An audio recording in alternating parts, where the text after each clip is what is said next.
पंचायती Raj institution का थोड़ा बहुत आइडिया सभी लोगों को है। या तो गांव में रहे हैं तो गांव का आइडिया है कि भाई ग्राम सभा होती है और विलेज पंचायत मतलब ग्राम सभा होती है, ब्लॉक समिति होती है, पंचायत समिति होती है और आपका उसके अलावा जिला परिषद होता है। ये जो है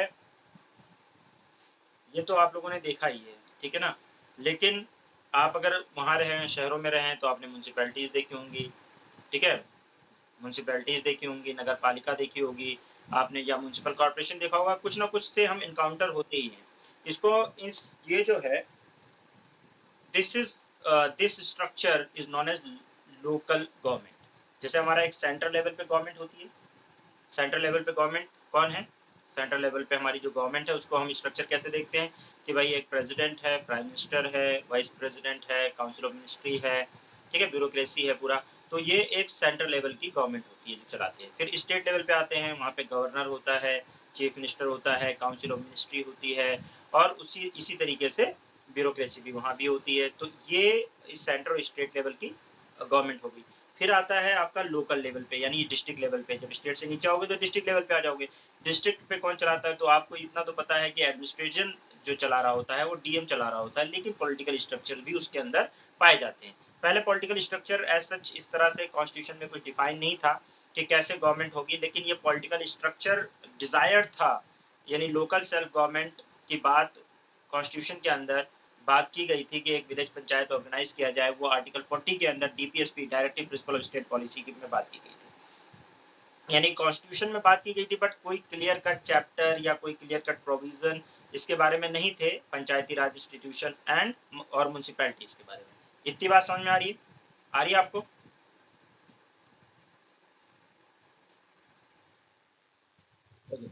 तो अब क्या है कि अब जैसे जैसे वक्त बीतता चला गया, लोगों ने मतलब कि एस्पिरेशंस बढ़ती चली गई, तो कहा गया कि भाई कॉन्स्टिट्यूशन भी डाला जाए। लेकिन उससे पहले देखो, गवर्नमेंट कोई भी काम करती है तो उसके लिए फिर वो, मैंने कल भी बताया था आप लोगों को थोड़ा सा, कि जब गवर्नमेंट कुछ को कोई भी काम करना होता है तो वो कोई कमेटी बनाती है, उसे एक्सपर्ट आदमी की कमेटी बनाने के बाद एक्सपर्ट लोगों की उसको उनसे रिपोर्ट मांगती है कि भाई क्या मतलब क्या किया जाए इस काम में।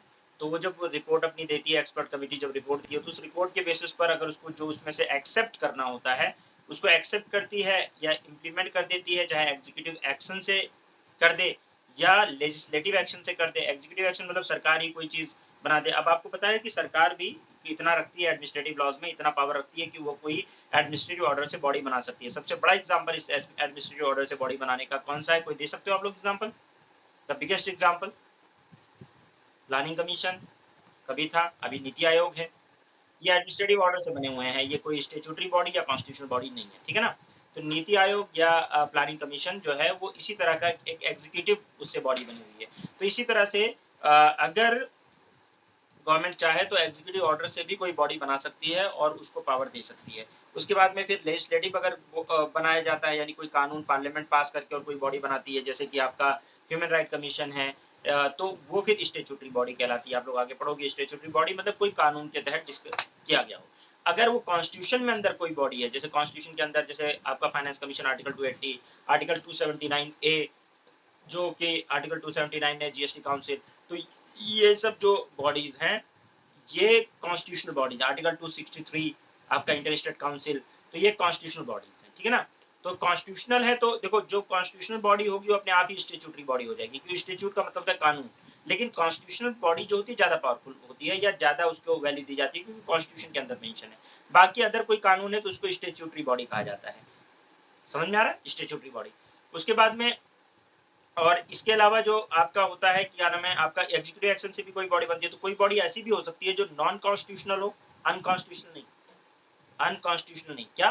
Non constitutional. अनकॉन्स्टिट्यूशनल मतलब कॉन्स्टिट्यूशन के खिलाफ, नॉन कॉन्स्टिट्यूशनल मतलब जो कॉन्स्टिट्यूशन के अंदर नहीं है। तो कॉन्स्टिट्यूशन के अंदर नहीं है तो इसका मतलब ये नहीं कि कॉन्स्टिट्यूशन के खिलाफ है। कॉन्स्टिट्यूशन के खिलाफ होगी तो उसको बोलेंगे अनकॉन्स्टिट्यूशनल, और अगर कॉन्स्टिट्यूशन में नहीं है तो उसको बोलेंगे नॉन कॉन्स्टिट्यूशनल। तो जैसे नीति आयोग है, एक नॉन कॉन्स्टिट्यूशनल बॉडी है, कॉन्स्टिट्यूशन के अंदर नहीं है, ठीक है। लेकिन अब ये पूछा जाएगा नॉन कॉन्स्टिट्यूशनल है तो क्या स्टेच्यूटरी है? स्टेच्यूटरी मतलब कोई कानून के तहत बनाया गया, तो कोई कानून पार्लियामेंट ने पास किया है? तो नहीं, ऐसा नहीं है। तो फिर क्या है? एग्जीक्यूटिव एक्शन से बनाई गई बॉडी। तो ऐसे अगर गवर्नमेंट चाहे तो एग्जीक्यूटिव एक्शन से भी कोई बॉडी बना सकती है या कुछ कर सकती है, उसके लिए वो रिकमेंडेशन माँगती है। और आपको पता है ऐसे बहुत सारे रिकमेंडेशन हमने पहले भी पढ़े हुए हैं। आप लोगों को मैंने आपको बताया था कि जब फंडामेंटल ड्यूटीज़ डालना हुआ कॉन्स्टिट्यूशन के अंदर, तो एक सरदार स्वर्ण सिंह कमेटी की रिपोर्ट माँगी गई थी और सरदार स्वर्ण सिंह ने रिकमेंडेशन दी थी। उसके बाद में जो है 42nd कॉन्स्टिट्यूशनल अमेंडमेंट 1976 में इसको फंडामेंटल ड्यूटीज़ को डाला गया इंडियन कॉन्स्टिट्यूशन में। पता है ना ये बात? तो इसी तरह तो इसका मतलब ये है कि हम रिकमेंडेशन माँगते हैं। तो जब हमें पंचायती राज इंस्टीट्यूशन की बात हुई कि भाई इसको इसके ऊपर कुछ काम करना है, तो हमने रिकमेंडेशन माँगी, गवर्नमेंट ने रिकमेंडेशन माँगी। गवर्नमेंट ने पहली जो बॉडी बनाई वो बलवंत राय मेहता बॉडी थी। बलवंत राय मेहता की बॉडी बनाई। बलवंत राय मेहता ने अपनी रिकमेंडेशन दी, कुछ उनके पॉइंट्स हैं जो आपको याद करने हैं, अभी मैं बताता हूँ। उसके बाद में फिर आपका उनके ये तो नेहरू ने किया था। बलवंत राय मेहता 1956-57 की बात है। 59 में उसके उन्हीं की रिकमेंडेशन के बेसिस पे नागौर डिस्ट्रिक्ट पहला, ये यूपीएससी के अंदर क्वेश्चन भी आ चुका है, पीसीएस में भी आया हुआ है कि नागौर डिस्ट्रिक्ट जो है सबसे पहली विलेज पंचायत कहाँ बनाएगी, तो नागौर डिस्ट्रिक्ट के अंदर बनाएगी। तो ये बात आप याद रखेंगे। नागौर डिस्ट्रिक्ट के अंदर सबसे पहली विलेज पंचायत बनाई गई, जो नागौरी चाय है, मैंने बताया था, तो ये नागौर डिस्ट्रिक्ट से ही इसका ओरिजिन। तो नागौर डिस्ट्रिक्ट राजस्थान में पहली पंचायती राज इंस्टीट्यूशन बनाया गया। ठीक है ना? क्लियर है? ठीक है। तो वो 1959 में कहीं बना दिया गया। तो किसकी रिकमेंडेशन थी? बलवंत राय मेहता की रिकमेंडेशन थी। उन्होंने 3 टियर की बात की थी, जो हम अब एक एक करके एक एक चीज को डिस्कस करेंगे। क्या वो काटा है क्या?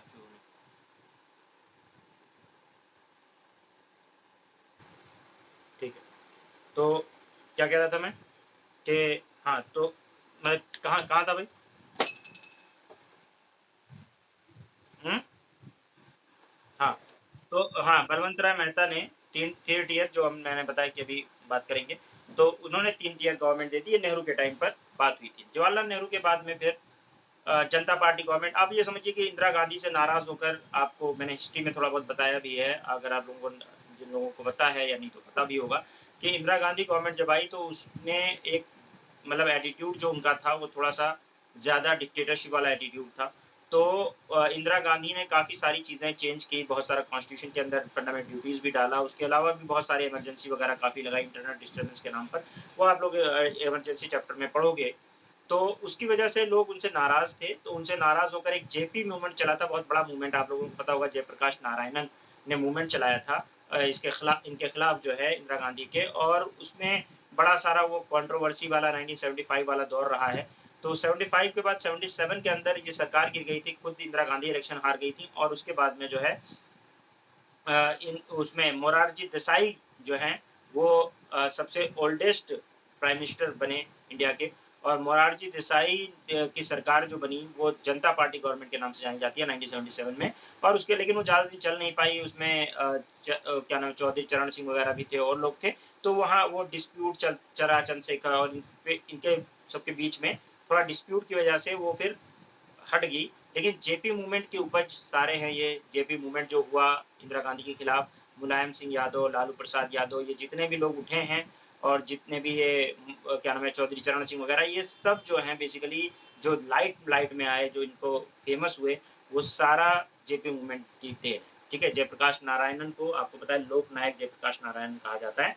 ठीक है, लोक नायक, क्योंकि उनको, तो वो इंदिरा गांधी जो है के खिलाफ मूवमेंट, जबकि बहुत उनको माना जाता था, बहुत चीज़ उनको समझा जाता था जेपी को, ऐसे मतलब बहुत बड़े लीडर हुआ थे। लेकिन इंदिरा गांधी को भी बहुत मानते थे, लेकिन बाद में फिर जब उन्होंने विरोध में बात करी और बोला कि ये डिक्टेटरशिप एटीट्यूड नहीं चलेगा, तो इंदिरा गांधी ने भी उनको थोड़ा क्रिटिसाइज किया, लेकिन डायरेक्टली नहीं किया। और ये बोला कि एक जना देश को में लोगों को जना, जबकि वो एक बेटी की तरह मानते थे उनको। तो बोला एक जना देश के लोगों को भड़काने की कोशिश कर रहा है। इस तरह से उन्होंने एक मतलब स्पीच दिया था, जो कि काफ़ी बुरा लगा लोगों को, कि इस तरह से जयप्रकाश नारायण को इस तरह से उन्होंने एड्रेस किया। तो ये एक बहुत कंट्रोवर्शियल दौर 1977 का था। उस समय जनता पार्टी गवर्नमेंट आई, मोरारजी देसाई जो है वो आपके प्राइम मिनिस्टर बने। ठीक है। तो उस दौरान अ, उन्होंने कहा कि हम सब कुछ चेंज करेंगे। जो 42nd कॉन्स्टिट्यूशनल अमेंडमेंट को मिनी कॉन्स्टिट्यूशन कहा जाता है, और उसमें काफ़ी कुछ चेंज करने की कोशिश की थी, इंदिरा गांधी ने बहुत कुछ चेंज करने की कोशिश की थी। तो उसको ओवरकम करने के लिए 44th कॉन्स्टिट्यूशनल अमेंडमेंट ये लोग लेकर आए 1978 के अंदर। ठीक है, उसको वो कम करने के लिए। और वही 1977 के अंदर जो है ये लोग जो है ये एक बलवंत राय मेहता की रिपोर्ट की जगह पे इन्होंने एक अशोक मेहता को की कमिटी अपॉइंट की और उनसे रिपोर्ट माँगा पंचायती राज इंस्टीट्यूशन के ऊपर, ठीक है? तो पंचायती राज इंस्टीट्यूशन के ऊपर रिपोर्ट फिर अशोक मेहता ने दिया 1977 के अंदर। इसके बाद में फिर अशोक मेहता ने 2 टियर गवर्नमेंट की बात की और जो है ये इस बार पीसीएस का क्वेश्चन भी रहा है कि उन्होंने किसकी बात की थी, क्या ब्लॉक लेवल को मेन यूनिट बनाने की बात की थी या किसको की थी? यूपी पीसीएस का इस बार का आप पेपर उठा के देखेंगे, तो उसमें दिया हुआ है कि भई ब्लॉक लेवल को उन्होंने सेंटर पॉइंट कहा था कि डिस्ट्रिक्ट लेवल पे बोला था कि सेंटर पॉइंट एग्जीक्यूटिव पॉइंट रहेगा। तो ये क्वेश्चन आया हुआ था। आया था ना? मैंने डिस्कस भी किया था इसको, ऑलरेडी डिस्कस कर चुका हूँ हर लेक्चर में, पुराने जो लेक्चर्स पढ़े हैं रिकॉर्डिंग उसमें भी सारा डिस्कशन है ये, लेकिन ये क्वेश्चन पूछा हुआ था। तो अशोक अब ये समझिए उसको इम्प्लीमेंट नहीं किया गया। देखिए 1977 के अंदर जो है इसको इम्प्लीमेंट नहीं किया गया। अशोक मेहता की रिकमेंडेशन इम्प्लीमेंट नहीं, लेकिन क्वेश्चन के लिए वो रेलेवेंट है, वहाँ से क्वेश्चन आया। अच्छा, उसके बाद में फिर आपका जेवी के राव कमेटी बनाई गई, एलएम सिंघवी की कमेटी बनाई गई। एलएम सिंघवी ने तो ये भी बोला कि कॉन्स्टिट्यूशन के अंदर डाला जाए, ठीक है? फिर दुगोंग की कमेटी बनाई गई, दुगोंग के बाद में फिर गैडगिल की कमेटी बनाई गई और ऐसे इसमें से ज़्यादातर लोगों की रिकमेंडेशन सिमिलर हैं। जैसे डुगोंग से मतलब अगर आप देखोगे तो आपको जीवी इनके जीवी के बाद सारी रिकमेंडेशन एलएम सिंघवी के बाद जितनी भी रिकमेंडेशंस हैं वो लगभग सिमिलर लगेंगी। यानी एलएम सिंघवी ने जो कहा है वही बात फिर आगे थोड़ा-सा मॉडिफाई करके दोहराया है डुगोंग ने। डुगोंग के बाद जो है गैडगिल ने भी वही दोहराया है, उन्हीं बातों को बार-बार रिपीट किया और कॉन्स्टिट्यूशन के अंदर जो है एक पार्ट ऐड करने की बात की है पंचायती राज इंस्टीट्यूशन के बारे में, ठीक है? और कॉन्स्टिट्यूशन के अंदर इस पार्ट को ऐड करने की सबसे पहले आपको पता है इंदिरा गांधी के मर्डर 1984 के अंदर आपको पता है ऑपरेशन ब्लू स्टार चलाया था इंदिरा गांधी ने, आप सबको ये बात पता होगी। अगर नहीं पता तो जान लीजिए कि बब्बर खालसा ग्रुप जो है एक ग्रुप था जो कि डिमांड कर रहा था, एक टेररिस्ट ग्रुप था जो डिमांड कर रहा था खालिस्तान की और उन्होंने अपने अमृतसर का जो गोल्डन टेम्पल है उसको अपना वो बना लिया था, हब बना लिया था। तो वहाँ पे इंदिरा गांधी ने ऑपरेशन ब्लू स्टार चलाया था। ऑपरेशन ब्लू स्टार में उन्होंने अमृतसर को खाली मतलब गोल्डन टेम्पल को खाली करवाया। उससे आज़ाद उसमें कर्नल बरार के नाम से कर्नल बरार वगैरह थे और जो है कर्नल भिंडरावाला उसमें लीडर था। तो इस तरह से कई वो मतलब दिन तक ऑपरेशन चला और उसके बाद में वहाँ से उन्होंने जो है खाली करवाया, उनसे एक तरह से एलिमिनेट किया जो बब्बर खालसा ग्रुप के जो टेररिस्ट ग्रुप था उसके लोगों को। इससे क्या हुआ कि सिखों में काफ़ी ज़्यादा नाराज़गी आ गई और उसकी नाराज़गी की वजह से उनको कि मतलब क्यों? क्योंकि उनका एक सेक्रेड प्लेस था। कौन-सा? अमृतसर का जो गोल्डन टेम्पल है उसके अंदर ह हरमिंदर साहब है। तो वो एक सेक्रेड प्लेस है, वहाँ पे आर्मी घुसी और चारों तरफ से घेरा उसको और मतलब इस तरह से गोलियाँ चलाई हैं, जो तो उससे लोग बहुत नाराज़ थे, आहत थे, भावनाएँ आहत थी उनकी। एक तरह से अमृतसर इज़ मेक्का ऑफ जो है सिख, तो वहाँ उनको बहुत चीज़ बुरा लगा। अब इंदिरा गांधी के जो बॉडीगार्ड्स थे, वो आपको पता है वो सिख थे। तो इंदिरा गांधी के जो बॉडीगार्ड थे सिख थे और इंदिरा गांधी को ये इंटेलिजेंस की रिपोर्ट भी आई कि सिखों में बहुत गुस्सा है, आप इनको हटा दीजिए आपके खिलाफ। लेकिन इंदिरा गांधी ने कि नहीं ये यार they are my like my सन, मेरे बच्चों की तरह हैं और वो मेरे लिए कुछ नहीं है, ऐसा कुछ नहीं करेंगे। बट रिलीजियस सेंटिमेंट जहाँ पे आ जाता है फिर वहाँ पे इंसान धर्मांध हो जाता है और वो उन्होंने सुबह उठी और उसी टाइम जो बोले सो निहाल, सत श्री अकाल करके उन्होंने गोलियों से भून दिया। इतनी गोलियाँ मारी कि बहुत ज़्यादा गोलियाँ उनको मतलब पूरा मैगज़ीन खाली कर दिया उनके ऊपर और वो दोनों भी मारे गए, ज़ाहिर-सी बात है दूसरी सिक्योरिटी फ़ोर्स उनको जो सिक्योरिटी में है वो मार दी जाएँगे, वो लोग भी मारे गए। और उसके बाद में क्या होता है कि इंदिरा गांधी को एम्स ले जाते हैं। एम्स ले जाते-जाते फिर वहाँ डिक्लेयर नहीं करते हैं कि डेथ हो गई है, बस बोलते हैं गोली है, बच रही है, क्रिटिकल है और राजीव गांधी को बुलाया जाता है जो फॉरेन में थे और उनको प्राइम मिनिस्टर रातों-रात बनाया जाता है।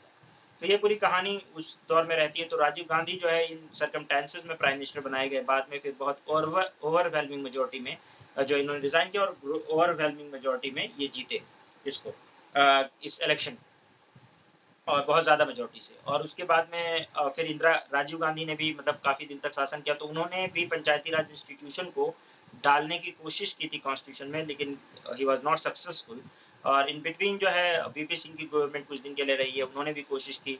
फाइनली जो नरसिम्हा राव की गवर्नमेंट आई है, 90 आपको पता है 90s में का दौर में ऐसा भी दौर आया था, जब आपको ये पता होगा कि एक कंट्रोवर्सी और उठी थी, जब अभी इंटरनल सिक्योरिटी में आप लोग पढ़ोगे ये भी आप बात जैसे अब ये पढ़ोगे ऑपरेशन ब्लू स्टार भी पढ़ोगे और साथ में ये भी। तो liberation tiger of Tamil Prabhakaran के अंडर में तमिल में जो है पहले इंडियन गवर्नमेंट ने ही उनको एक तरह से स्पॉन्सर किया, मतलब एक तरह से कहा जाएगा कि उनको उनका साथ दिया। लेकिन बाद में जो है श्रीलंका के खिलाफ, बाद में श्रीलंका से जब इंडियन गवर्नमेंट ने अपना जो है वो एग्रीमेंट किया तो उससे लिट्टे नाराज हो गया, और लिट्टे नाराज होने की वजह से लिबरेशन टाइगर ऑफ तमिल, जो कि इसके बारे में डिटेल में आप लोग इंटरेस्टिंग वीडियो में बात करेंगे। तो वहाँ से जो नाराज होने की वजह से इनको राजीव गांधी को जो है एक बुढ़िया के थ्रू जो है बम बांध कर वो उसकी बॉडी में बम बांध कर गई, और उसने जो है माला पहनाते टाइम बम से उड़ा लिया, खुद भी मर गई और ये राजीव गांधी भी उस हादसे में मारे गए। तो वो इसलिए थे क्योंकि वो सिक्योरिटी फोर्सेस उन्होंने एग्रीमेंट किया और फिर लिट्टे को ही एलिमिनेट करने लगे, जिसको कभी खुद ही रखा था श्रीलंका को एक तरह से स्ट्रेटेजिक डिप्लोमेटिक तरीके से कमज़ोर करने के लिए। तो ये उसी में उनकी जान गई, और उसके बाद में फिर नरसिम्हा राव की गवर्नमेंट आई। नरसिम्हा राव, आपको पता है PV Narasimha Rao was the first prime minister from south India. South India के पहले साउथ इंडिया के पहले प्राइम मिनिस्टर जो है पीवी नरसिम्हा राव बने। और उसके बाद में पीवी नरसिम्हा राव ने जो है 73rd कॉन्स्टिट्यूशनल अमेंडमेंट करके 1992 के अंदर, ये उस समय फाइनेंस मिनिस्टर जो थे वो मनमोहन सिंह थे, आपको पता होना चाहिए। जिसे यही दौर है जब न्यू इकोनॉमिक एरा आया है। तो मनमोहन सिंह काफ़ी दिन तक फाइनेंस मिनिस्टर रहे इंडिया के।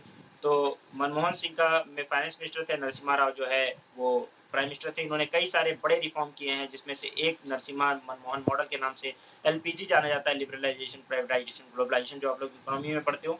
और इसी तरीके से जो है ये नरसिम्हा राव ने ये भी किया, न 73rd कॉन्स्टिट्यूशनल अमेंडमेंट कर पाए वो, और ना राजीव गांधी कर पाए, ना वीपी सिंह जी कर पाए। तो किया किन्होंने? पीवी नरसिम्हा राव ने किया। और पीवी नरसिम्हा राव ने जो है इसको जो क्या नाम है, पंचायती राज इंस्टीट्यूशन को कॉन्स्टिट्यूशन के अंदर डाला। 73rd कॉन्स्टिट्यूशनल अमेंडमेंट किया, जिसमें नाइन्थ शेड्यूल के अंदर बहुत सारे प्रोविजन डाले गए, और उस साथ में 74th कॉन्स्टिट्यूशनल अमेंडमेंट करके 9A शेड्यूल डाला गया। उस 9 शेड्यूल कह रहा हूँ, पार्ट 9 के अंदर कॉन्स्टिट्यूशन के बहुत सारे आर्टिकल डाले गए, 243 ए बी सी ऐसे करके डाले गए। ठीक है, आपने पढ़ाई है, मैंने बताया है जेड जी तक पूरा। ठीक है, फिर 74th कॉन्स्टिट्यूशनल अमेंडमेंट के अंदर पूरा जेड जी तक पूरा कहानी है। तो 74th कॉन्स्टिट्यूशनल अमेंडमेंट किया गया, और उसके अंदर पार्ट 9A ऐड किया गया, एक नया पार्ट ऐड किया गया। साथ में 2 शेड्यूल भी ऐड किए गए इंडियन कॉन्स्टिट्यूशन के अंदर। एक शेड्यूल 11 ऐड किया गया 73rd कॉन्स्टिट्यूशनल अमेंडमेंट करके 1992 में, जिसमें पंचायती राज के बारे में बात है। और शेड्यूल 12 भी ऐड किया गया 74th कॉन्स्टिट्यूशनल अमेंडमेंट 1992 में, जिसमें आपका म्यूनसिपैलिटीज़ के बारे में बात है। और यही तो लास्ट शेड्यूल अभी तक जो ऐड किया गया है, 12 शेड्यूल है। पहले कॉन्स्टिट्यूशन जब बना था तो हमारे पास आज 8 ही शेड्यूल थे, लेकिन जब कॉन्स्टिट्यूशन बनने के बाद जब हमारे पास अब जो है 12 शेड्यूल हैं, तो पहला शेड्यूल जो है फर्स्ट कॉन्स्टिट्यूशनल अमेंडमेंट 1951 में ऐड किया गया 9 शेड्यूल, 8th के बाद जो 9th यानी 9th पहला शेड्यूल है जो ऐड किया गया है बाद में अमेंडमेंट करके, तो फर्स्ट कॉन्स्टिट्यूशनल अमेंडमेंट 1951 में ऐड किया गया। उसके बाद में 10th शेड्यूल जो है वो एंटी डिफेक्शन लॉ, आपको पता है कि 9th शेड्यूल जो है किसके बारे में बात करता है, मैंने बताया था एक्ट, रूल एंड रेगुलेशन के बारे में बात करता है। और जो उसके बाद में आपका जो है 10th शेड्यूल जो एंटी डिफेक्शन लॉ के बारे में बात करता है, वो 52nd कॉन्स्टिट्यूशनल अमेंडमेंट 1985 में ऐड किया गया। उसके बाद में फिर 11th schedule 73rd constitutional amendment 1992 में ऐड किया गया, और 74th कॉन्स्टिट्यूशनल अमेंडमेंट के अंदर 1992 के अंदर ही म्यूनसिपैलिटीज ऐड की गई। और इसके बाद में कॉन्स्टिट्यूशनैलिटी दे दी गई पंचायती राज को। तो अब जो प्रोविजन है इसके वो कॉन्स्टिट्यूशनल हो गए, कॉन्स्टिट्यूशनल प्रोविजन है, यानी अब ये पंचायती राज इंस्टीट्यूशन जो है कॉन्स्टिट्यूशन के अंदर मेंशन है। साथ साथ में मैंने आपको ये भी जान लीजिए कि स्टेट का कोई इलेक्शन मशीनरी नहीं थी पहले कॉन्स्टिट्यूशन के अंदर। स्टेट इलेक्शन कमीशन नहीं था, सिर्फ सेंट्रल इलेक्शन कमीशन था, और सेंटर का फाइनेंस कमीशन था, जो कि मतलब सारे इलेक्शन एमपी एमएलए के इलेक्शन करवाता था। और इसी तरह से स्टेट को डिस्ट्रीब्यूशन के लिए स्टेट वगैरह में जो और सेंटर के बीच में जो पैसे वैसे का डिस्ट्रीब्यूशन होता है, उसमें आर्टिकल 280 फाइनेंस कमीशन के बारे में बात करता था। लेकिन उसके बाद क्या होता है, जब पंचायती राज इंस्टीट्यूशन ऐड किया जाता है, म्यूनसिपैलिटीज ऐड की जाती हैं, तो नए इंस्टीट्यूशन भी बनाए जाते हैं, और भी इंस्टीट्यूशन बनाए गए। लेकिन 2 बहुत इंपॉर्टेंट इंस्टीट्यूशन जो सेंट्रल लेवल पे थे वो स्टेट लेवल पे आ गए एक तरह से, वो भी मतलब बनाए गए। जो एक election commission, state election commission, जो कि पंचायती राज और म्यूनसिपैलिटीज का इलेक्शन देखता है। ध्यान रखिएगा, इलेक्शन कमीशन ऑफ इंडिया इसका इलेक्शन नहीं करवाता, स्टेट का इलेक्शन कमीशन इसका इलेक्शन कराता है। ठीक है, उसके बाद में आपका जो दूसरा है स्टेट फाइनेंस कमीशन, जो फाइनेंसेस को देखता है, पंचायती राज और म्यूनसिपल कॉर्पोरेशन वगैरह के जो फाइनेंसेस हैं, जो पैसा है, कितना डिस्ट्रीब्यूशन होगा, कितना पैसा आएगा, क्या होगा, उसको स्टेट फाइनेंस कमीशन देखता है। ठीक है, और इलेक्शन जो है इसमें जो पंचायती राज का इलेक्शन होगा उसको स्टेट वाले करवाएंगे। ठीक है, तो कंसर्न स्टेट करवाता है। तो इतनी बात आपके समझ में आ गई होगी। लेकिन एमएलए का ध्यान रखिएगा, एमएलए का जो स्टेट वाला इलेक्शन होता है वो इलेक्शन कमीशन ऑफ इंडिया ही करवाता है, उसको स्टेट वाले नहीं करवाते, तो कंफ्यूज मत होइएगा। ठीक है, बात इतनी समझ में आ गई आप लोगों को?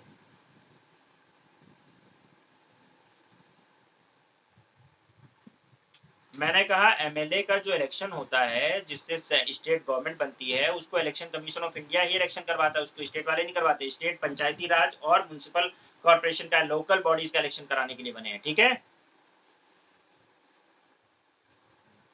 मतलब इसमें कंफ्यूज हो जाते हैं बच्चे। अगर क्वेश्चन ये पूछ लिया जाए कि एमएलए का इलेक्शन तो फिर स्टेट करवाता, स्टेट इलेक्शन कमीशन करवाता होगा? नहीं, प्रेसिडेंट, वाइस प्रेसिडेंट, ठीक है, और जितने भी इलेक्शन है सेंट्रल लेवल पे, स्टेट के लेवल पे, मतलब यानी एमपी का जो लोकसभा का इलेक्शन है वो, और एमएलए का जो लोकसभा राज्य उसका विधानसभा का इलेक्शन है वगैरह, वो सारा जो है वो कराता है इलेक्शन कमीशन ऑफ इंडिया। ठीक है, और जो लोकल बॉडीज हैं उनका इलेक्शन करवाता है स्टेट का इलेक्शन कमीशन। गेटिंग? बात समझ में? ठीक है, तो हाँ? सारा भैया बोला तो विधानसभा, विधान परिषद, ये सब सिर्फ लोकल बॉडीज में जब आप आओगे तब इलेक्शन करवाएगा ये। ठीक है ना, लोकल बॉडीज का इलेक्शन करवाते हैं। ठीक है, स्टेट स्टेट का जो इलेक्शन कमीशन है। ठीक है, तो यहाँ तक बात समझ में आ गई होगी। अब हम बात आते हैं, तो यहाँ तक मैंने पिक्चर आपको, भूमिका बता दी, सारी कहानी बता दी कि कैसे कैसे हुआ है, कहानी समझ में आ गई होगी। अच्छा, एक और चीज़ आ गई फिर इसी में, क्या आया कि भाई हमारे पंचायती राज इंस्टीट्यूशन हम क्यों ना माने। देखो ट्राइबल जो लोग होते हैं, ठीक है, जैसे मैंने पहले ही बताया, वो लोग ऐसे डायरेक्ट बातों को नहीं मानते। आपकी बातों को डायरेक्ट नहीं मानते ट्राइबल लोग, उनको लगता है कि हमारी कस्टमरी लॉज का आप वायलेशन कर रहे हो। ठीक है ना, उनको ऐसा फील होता है। तो उसके लिए क्या करना होता है, तो फिर उसके लिए एक पैसा एक्ट लाया गया, Panchayati Raj extension to the schedule areas, ये 2006 के अंदर एक्ट लाया गया। और उसके अंदर जो है पंचायती राज एक्सटेंशन 1996 में, सर 2006 जुबान से निकल गया, सॉरी, 1996 के अंदर ये लाया गया, Panchayati Raj extension to the scheduled areas. ठीक है ना, तो जो है इसके अंदर क्या है कि पंचायती राज का extension to the scheduled areas या ट्राइबल एरियाज।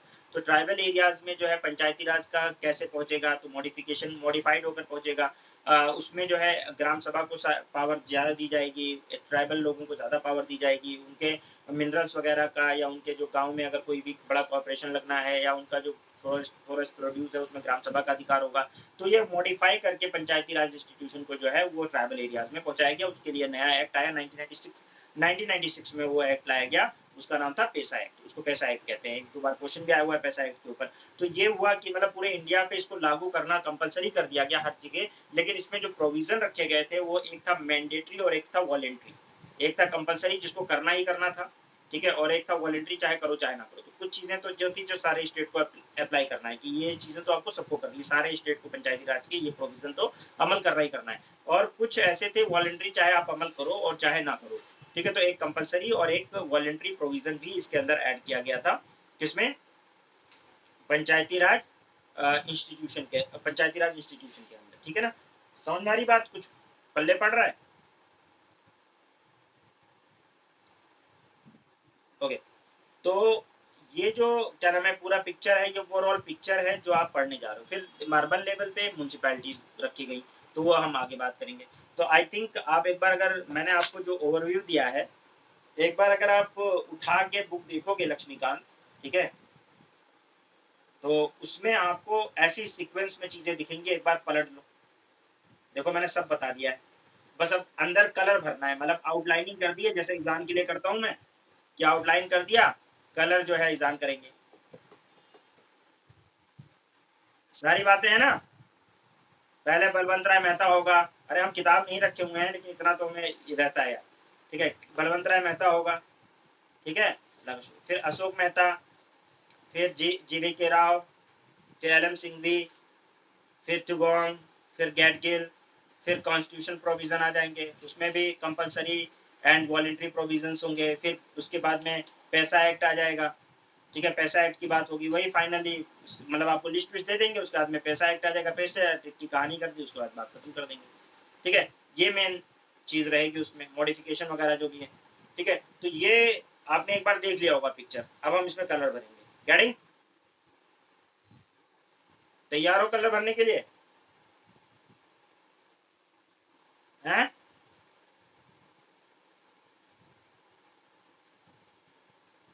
आउटलाइनिंग हो गई ना, कलर भरो यार, भरे?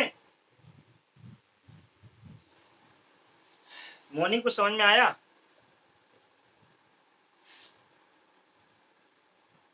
हाँ मोनी, देखो, the term Panchayati Raj in India signifies the system of the rural local government. ठीक है, रूरल लोकल सेल्फ गवर्नमेंट। ठीक है, ये इस्टेब्लिश किया गया इंडिया के अंदर 1992 में, मैंने आपको बता दिया है। ये डेमोक्रेटिक डिसेंट्रलाइजेशन है। ठीक है, और इसमें सबसे पहला रिपोर्ट जो मैंने बताया, बलवंत राय मेहता, नाम बहुत सुन लिया, सुन लिया। 1957 के अंदर जो है गवर्नमेंट ऑफ इंडिया ने अपॉइंट किया इस कमिटी को to examine the working of the community development programme 1952 और नेशनल एक्सटेंशन सर्विस 1953। उसने सजेस्ट किया कुछ मेजर्स फॉर द बेटरमेंट। ठीक है, जिसमें चेयरपर्सन बलवंत जी राय जी मेहता थे, और इन्होंने 1957 के अंदर नवंबर 1957 में अपनी रिपोर्ट सबमिट की। डेमोक्रेटिक डिसेंट्रलाइजेशन करने की बात करी, पंचायती राज स्पेसिफाई किया उन्होंने, और पंचायती राज में उन्होंने क्या बात कहा वो सुनिए। पहला पॉइंट ध्यान से समझिए, इन्होंने बोला 3 टियर गवर्नमेंट होनी चाहिए, 3 टियर सिस्टम होना चाहिए पंचायती राज का। पहला ग्राम पंचायत होनी चाहिए विलेज लेवल पे। क्या होनी चाहिए भैया? अरे बोलो, विलेज लेवल पे क्या होनी चाहिए? सब लोग फॉलो करेंगे, दीदा फॉलो कर रही हो? ठीक। पंचायत समिति होनी चाहिए ब्लॉक लेवल पे, थोड़ा उससे ऊपर ब्लॉक लेवल पे, ठीक है ना। और जिला परिषद होना चाहिए डिस्ट्रिक्ट लेवल पे। क्या क्या नाम दिया है?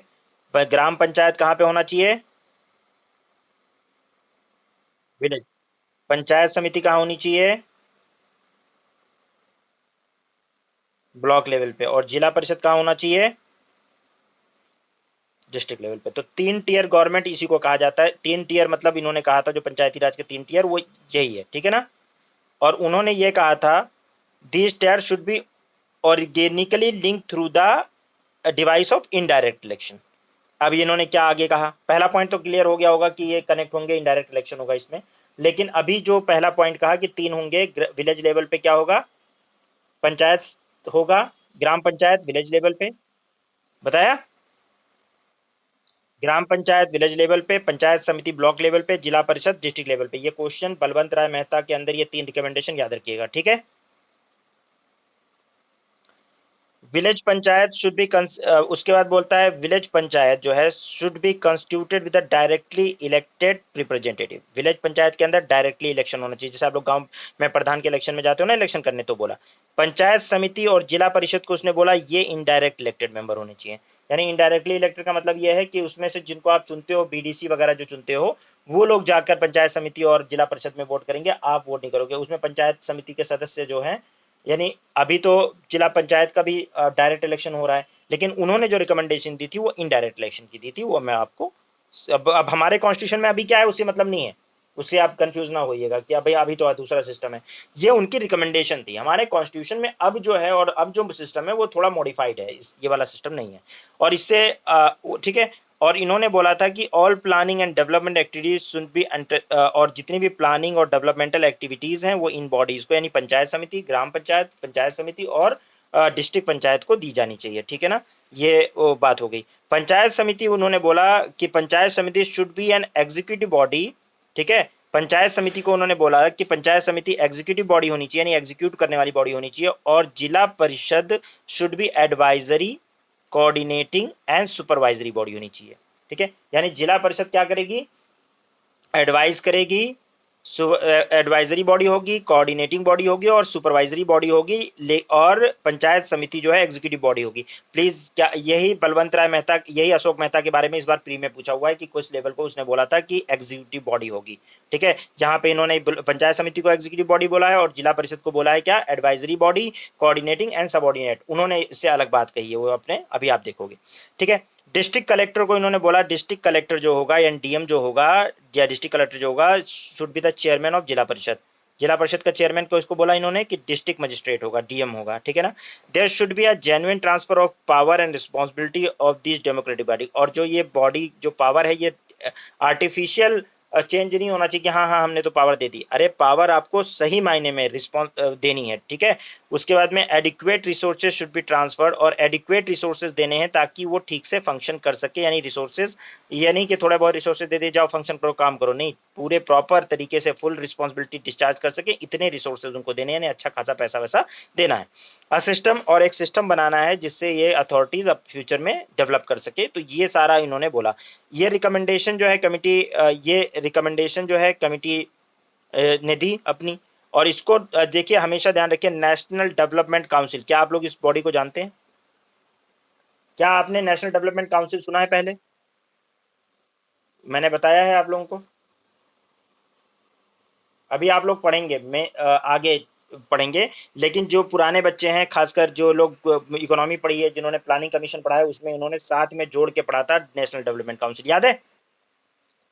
हाँ, तो प्लानिंग कमीशन उस समय जो 1952 के अंदर प्लानिंग जो है, प्लानिंग कमीशन जो था वो प्लान करता था और उसको अप्रूव करने का काम नेशनल डेवलपमेंट काउंसिल करता था, ठीक है। प्लानिंग कमीशन 1951 में बना है और एनडीसी 1952 में बना है। लेकिन ये जो भी कुछ प्लानिंग करता था उसको एनडीसी अप्रूव करता था, और इसका भी दोनों का चेयरमैन जो होता था प्राइम मिनिस्टर होता था। लेकिन प्लानिंग कमीशन और एनडीसी में फ़र्क ये था कि प्लानिंग कमीशन के अंदर एक्सपर्ट लोग हुआ करते थे ज़्यादा, और एनडीसी के अंदर सारे स्टेट के चीफ मिनिस्टर, कैबिनेट मिनिस्टर ये सब हुआ करते थे। और इन दोनों को, प्लानिंग कमीशन को प्लस नेशनल डेवलपमेंट काउंसिल, इन दोनों को, क्योंकि इसमें सारे स्टेट के chief minister, prime minister, council और बाकी सेंट्रल मिनिस्टर ये सब एनडीसी में होते थे, तो ये अप्रूव करती थी सारे कामों को, ये अप्रूवल बॉडी थी। तो ये प्लानिंग कमीशन के भी प्लान को अप्रूव करती थी, तभी चलता था। तो इन दोनों को रिप्लेस करके हमारे यहाँ नीति आयोग बनाया गया है, ठीक है। क्या बनाया है? नीति आयोग। नीति आयोग के फुल फॉर्म जाननी है तो ईजान बता देंगे आपको, ईजान ने बता रखा है अपनी वीडियो में, national institution for transforming India, ठीक है। ये ईजान बाबू के वीडियो में है, ओके। और प्लानिंग कमीशन उन्होंने ये भी बताया है कि किसको रिप्लेस करके प्लानिंग कमीशन नीति आयोग बनाया गया है, तो उन्होंने बताया प्लानिंग कमीशन को, ठीक है। तो ईजान बाबू की वीडियो देख सकते हैं आप लोगों को ये सब पता चल जाएगा, ठीक है। नेशनल डेवलपमेंट काउंसिल भी पता चल जाएगा, और प्लानिंग कमीशन, और उसको रिप्लेस करके नीति आयोग बनाया गया है, ठीक है ना। क्लियर है? तो ये जो है आप नेशनल डेवलपमेंट काउंसिल ने अप्रूव कर दिया इसको, 1958 में अप्रूव कर दिया कि देखो ऐसा, 1957 में रिकमेंडेशन दिया और 1958 के अंदर अप्रूवल मिल गया कि ठीक है भैया ऐसा है कि हम इसको इम्प्लीमेंट करवाते हैं, ठीक है ना।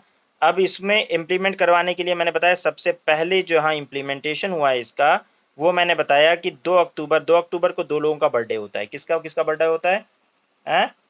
गांधी जी का होता है और लाल बहादुर शास्त्री का बर्थडे होता है, ये 2 अक्टूबर को, ठीक है। तो 1959 को इसको नागौर डिस्ट्रिक्ट, नागौरी चाय वाली जो डिस्ट्रिक्ट है, नागौर डिस्ट्रिक्ट राजस्थान जो है, इसने सबसे पहला पंचायती राज इंस्टीट्यूशन अडॉप्ट किया।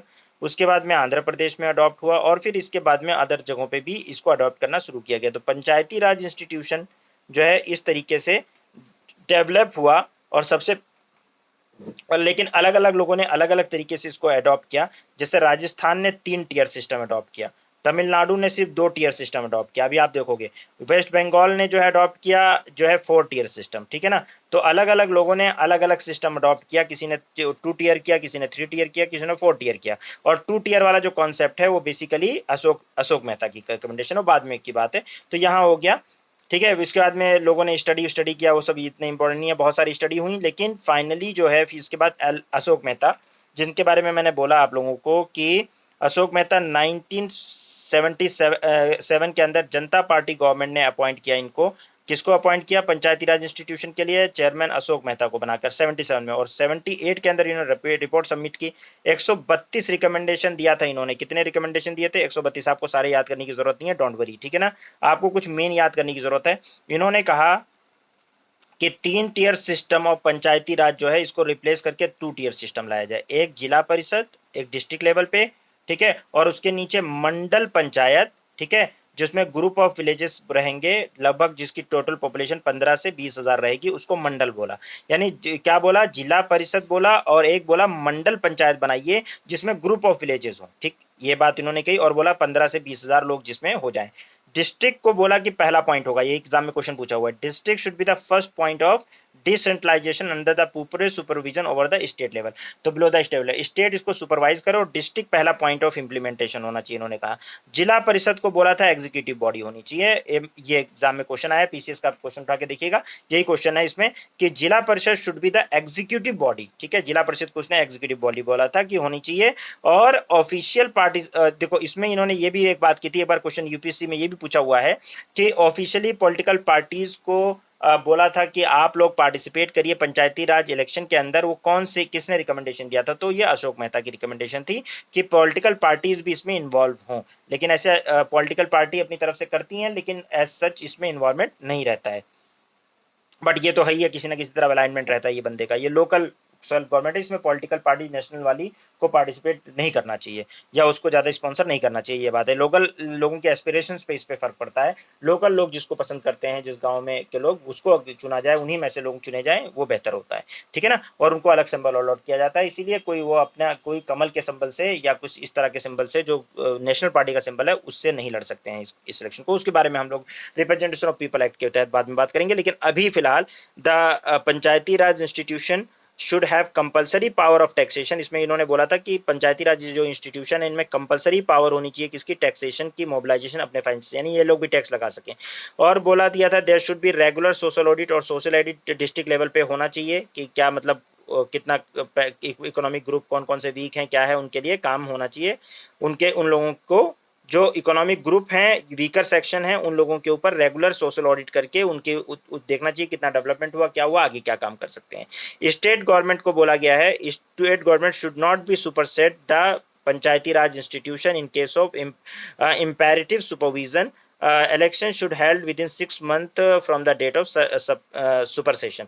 अगर कोई सुपर सेशन हो जाता है तो स्टेट 6 महीने के अंदर फिर इलेक्शन करवाएगा। यानी कोई मतलब यानी कि वहाँ पे प्रधान की डेथ हो जाती है या सुपर सेशन हो जाता है, यानी पहले ही लोग डिसॉल्व हो जाती है ग्राम सभा, आगे देखेंगे कि क्या डिसॉल्व भी होती है ग्राम सभा, की जा सकती है, तो उसमें 6 महीने के अंदर जो है इसको इलेक्शन किया जाना चाहिए। ये है न्याय पंचायत बनाई जानी चाहिए, सेपरेट बॉडी न्याय पंचायत बनाई जानी चाहिए और उसमें क्वालिफाइड उन्होंने बोला था जज होने चाहिए। ठीक है ना, और न्याय पंचायत और कई ग्रुप ऑफ विलेज के लिए एक न्याय पंचायत बनाई जानी चाहिए। Chief electoral officer of state, यहाँ पे एक चीफ इलेक्टोरल ऑफिसर स्टेट वो कंसल्ट करके चीफ इलेक्शन कमिश्नर के साथ इलेक्शन कर, यानी स्टेट का जो चीफ इलेक्शन कमिश्नर है उससे कंसल्ट करके ऑर्गेनाइज करना चाहिए पंचायती राज का इलेक्शन। यानी कि चीफ इलेक्शन कमीशन जो है उससे कंसल्ट करके चीफ इलेक्टोरल ऑफिसर जो होता है वो, आप लोग जब अभी रिप्रेजेंटेटिव ऑफ पीपल एक्ट आगे इलेक्शन पढ़ोगे तो आप देखोगे कि एक चीफ स्टेट के अंदर एक चीफ इलेक्टोरल ऑफिसर होता है।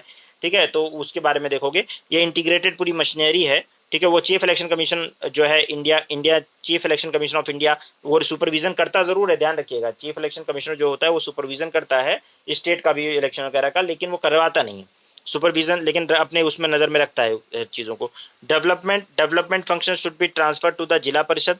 जिला परिषद को डेवलपमेंट फंक्शन किसको दिए जाने चाहिए, जिला परिषद को। और स्टाफ जो है, ठीक है, स्टाफ जो है उसका सुपरविजन और कंट्रोल करे उसका। ठीक है, स्टेट का जो है जिला परिषद को बोला गया है कि क्या होना चाहिए कि जो फंक्शन है डेवलपमेंट के वो कौन करे, जिला परिषद। ठीक है ना, और इसका कंट्रोल जिला परिषद के पास हो। ये है voluntary agencies should play an important role in mobilizing the support of the people in the voluntary institution, मतलब एनजीओज वगैरह हैं उनको भी इन्वॉल्व किया जाए कि इसको ठीक प्रॉपर तरीके से इंप्लीमेंटेशन दिया जाए। इसके अलावा बोला गया है कि वॉलंटरी एजेंसीज के अलावा minister of Panchayati Raj should be appointed. एक मिनिस्टर ऑफ पंचायती राज बनाया जाना चाहिए और उसे ठीक है इन द स्टेट काउंसिल, और वो जो देखे पंचायती राज इंस्टीट्यूशन की देखभाल करने में, और स्टेट को जो स्टेट लेजिस्लेटिव असेंबली है उसको आंसरेबल हो कौन, मिनिस्टर ऑफ पंचायत राज। ठीक है ना, उसके बाद इसमें बोला गया है कि एससी और एसटी की सीट रिजर्व होनी चाहिए उनकी पॉपुलेशन के बेसिस पर। और एक सबसे इंपॉर्टेंट बात जो बार बार कही कि सबसे पहले कॉन्स्टिट्यूशन में डालने की बात किसने कही है, तो सबसे पहले कॉन्स्टिट्यूशन में डालने की जो बात कही है वो किसने कही है, सबसे पहले, दो उस पर ध्यान नहीं दिया गया, डाला नहीं गया, लेकिन सबसे पहले किसने कही है, अशोक मेहता ने। ठीक है, तो अशोक मेहता का नाम आएगा, should be according to the Panchayati Raj institute. बोला कॉन्स्टिट्यूशनल रिकॉग्निशन दी जानी चाहिए, ये तभी कह दिया था, बट इस पर कोई ध्यान नहीं दिया गया पहले। बाद में फिर सब लोग कहते रहे, बार बार कहते रहे, बार बार कहते रहे, एल.एम. सिंघवी, जेएलएम सिंघवी ने, गेट गिल ने और दुकोंग वगैरह सब ने कहा, तब जाके वो डाला गया। ठीक है, लेकिन जनता पार्टी क्योंकि कोलैप्स हो गई, मैंने आपको बताया था अभी थोड़ी देर पहले स्टोरी बताई कि जनता पार्टी कोलैप्स हो गई, गिर गई, जिसकी वजह से कोई एक्शन नहीं लिया गया अशोक मेहता के रिकमेंडेशन पे। ठीक है ना, समझ में भाई आई बात। लेकिन जो है 2 टियर सिस्टम फिर भी कई लोगों ने अडॉप्ट किया। इतनी बात आपको बस समझनी थी, और या मैंने देखो 9 बजे से पहले बता दिया, दोनों बातें बता दी ना। और मैं वीडियो भी डाल दूंगा, और आज से आप लोगों का वीडियो जो है रात में 9 बजे मिल जाया करेगा, 10 बजे, रात में 10 बजे मिल जाया करेगा। ठीक है, नहीं नहीं, ये वाली वीडियो अगले दिन मिलेगी ना, तो 6 बजे डाल दिया करूंगा। तुम लोग कितने बजे देख सकते हो, उतने बजे डाल दिया करूंगा डेली। जब फ्री रहते हो, क्लास के बाद ही देख सकते हो ना, तो रात में डाल दिया करूंगा, 10 बजे डाल दिया करूंगा। अब डेली शेड्यूल कर दिया करूंगा 10 बजे, जो भी वीडियोस रहेंगे आप देख लिया करना। चलो ठीक है, तो आज